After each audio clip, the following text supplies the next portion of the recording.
How to create new habits in 3 easy steps. Forming new habits can change your life. After all, we are simply summations of the things we do repeatedly.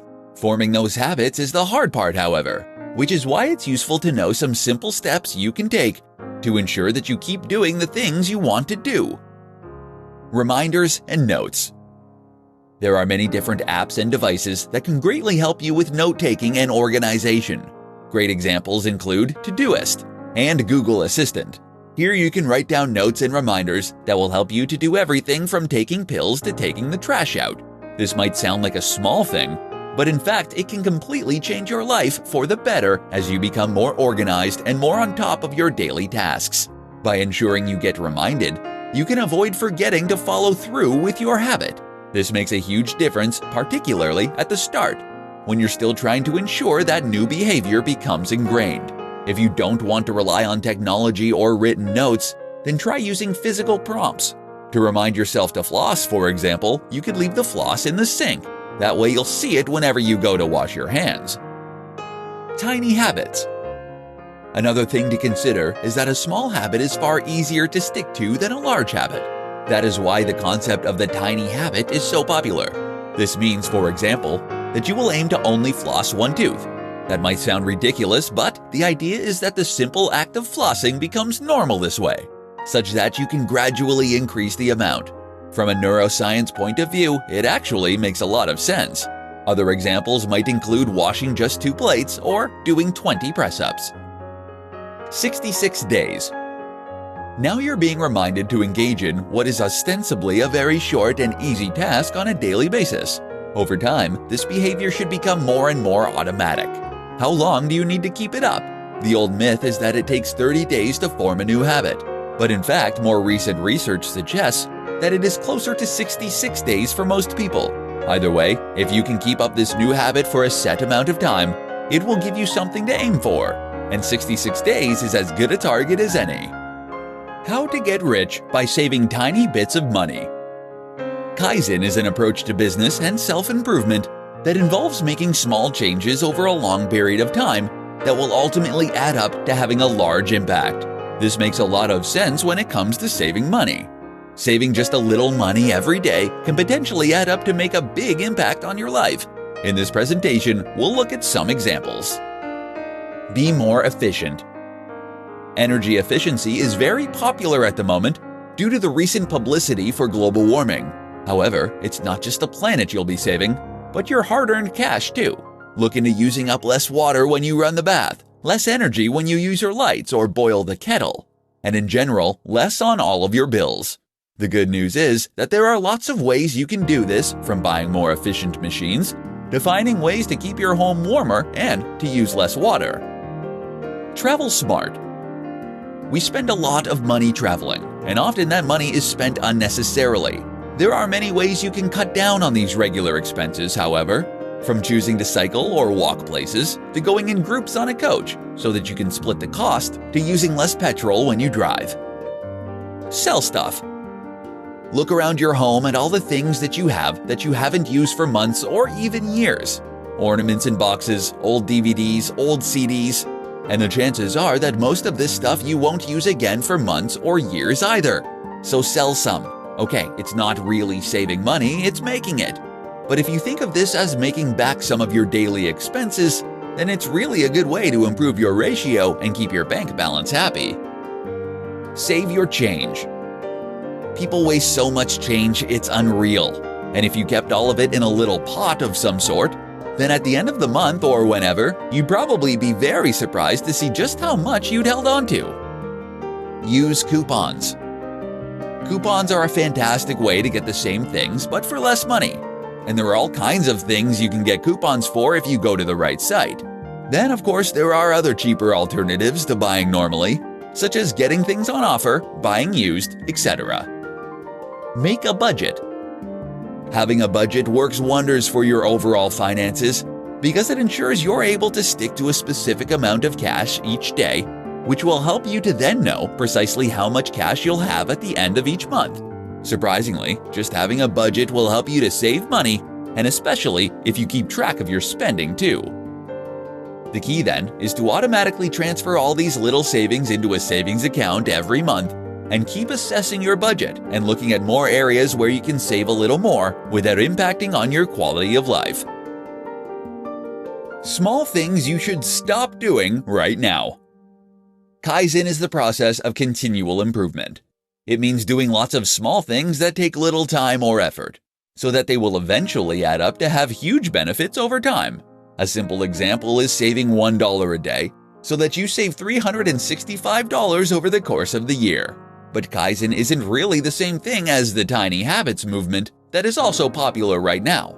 It's actually about becoming more efficient through tiny tweaks of your workflow and processes. That means it also includes things you should stop doing. Here are some tiny things that you should stop doing right now, which will have huge benefits to your happiness, health, productivity, and more. Listening? Great. Stop obsessing over negative thoughts. Find yourself replaying negative things that have happened during the day that you can do nothing about, then just remind yourself next time to change tune and think about something else. Not only is this a waste of time, but it puts you in a negative headspace. Stop getting coffee and tea repeatedly. There's nothing wrong with tea and coffee. The problem is when you use getting tea and coffee as an excuse not to do any actual work. Keep an eye on how many trips to the kettle you're making. Stop apologizing. If you're one of those people constantly apologizing for everything, then this is the habit to cut out.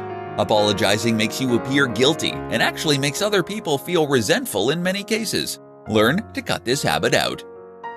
Stop getting on your phone every 2 minutes.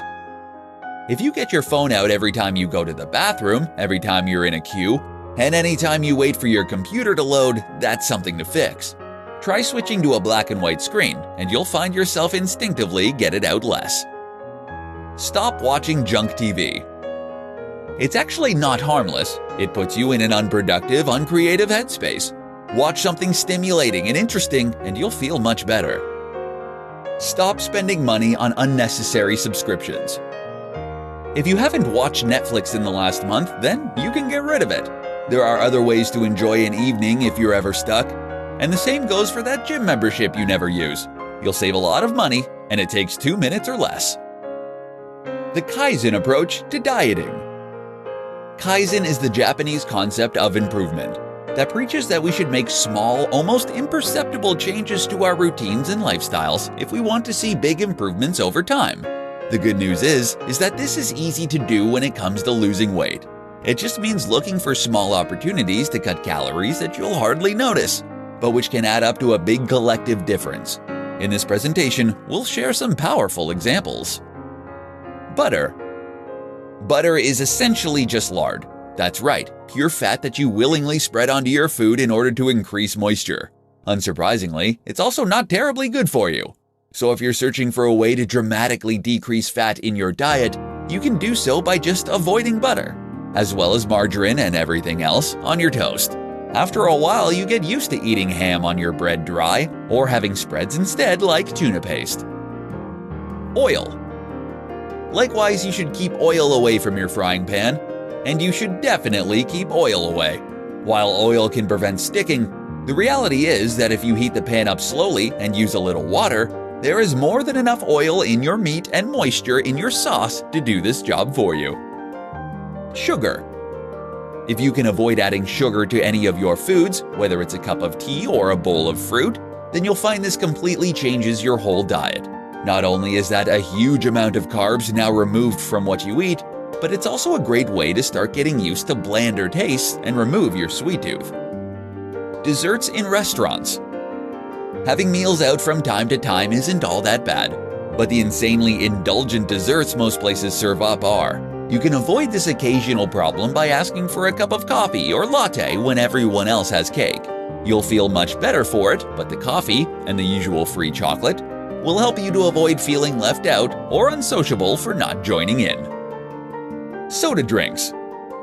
If you drink Coca-Cola or Pepsi, then you're doing untold damage to your teeth and your weight, consuming the equivalent of 2 Cadbury's cream eggs in sugar. Don't think that sugar-free versions get a pass either. They trigger an insulin reaction that can leave you craving sugar.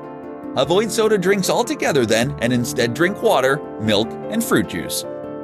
You've been writing goals all wrong. Here's what you need to know.